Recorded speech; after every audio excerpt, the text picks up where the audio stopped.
अस्सलाम वालेकुम, कैसे हैं आप सब। मैं हूं डॉक्टर निम्रा और आज हम बात करेंगे गार्लिक वाटर के बारे में।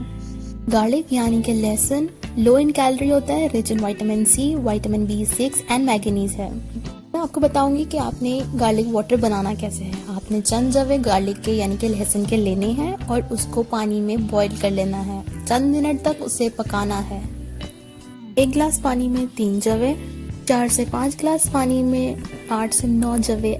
जब ये पानी 3 से 5 मिनट तक अच्छी तरह बॉईल हो जाए तो आपने इसे एक कप में या ग्लास में निकाल लिया। इस पानी को आपने निहार मुँह पीना है और जवे भी साथ में खाने हैं। अब बात करते हैं इस पानी की अफादियत की। दिल के अमराज में मुब्तला अफराद के लिए ये नहायत ही मुफीद है। इसके पीने से खून की नालियों में जमी चर्बी तेजी से पिघलती है और ब्लड सर्कुलेशन बहुत बेहतर होती है।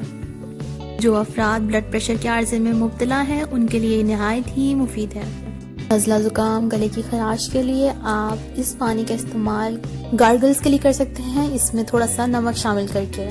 जो अफराद अपने जिस्म की इजाफी चर्बी को ख़त्म करना चाहते हैं वो इसका इस्तेमाल निहार मुँह करें। इसमें 1 अदद लीमू भी शामिल कर लें, इससे पेट की चर्बी तेज़ी से कम होती है और आपका वज़न तेज़ी से कम होगा। का इस्तेमाल वजन को तेजी से कम करता है। इन अफराद के बाल तेजी से गिर रहे हैं वो इसका इस्तेमाल बालों पर करें, इससे बालों की ग्रोथ बेहतर होगी और बाल गिरना कम होंगे।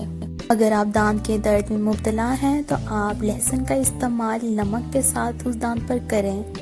इसके इस्तेमाल से बैक्टीरिया खत्म होते हैं और दांत के दर्द में आराम मिलता है। अगर आपके जिस्म के किसी हिस्से में किसी कीड़े ने या मॉस्किटो ने काट लिया है तो आप उस हिस्से पर लहसुन मसल कर लगा लें और थोड़ी देर बाद धो दें, इससे आपको फौरी आराम मिलेगा। लहसुन यानी गार्लिक का इस्तेमाल निहार मुँह करने से आपका बढ़ा हुआ कोलेस्ट्रॉल लेवल ठीक हो जाता है। ये आपकी इम्यूनिटी को बूस्ट अप करता है। एक बहुत ही अच्छा एंटीऑक्सीडेंट और एंटीबायोटिक भी है। अगर आपको मेरी वीडियो पसंद आई हो तो मेरे चैनल को सब्सक्राइब करें और मेरी वीडियो को लाइक करें।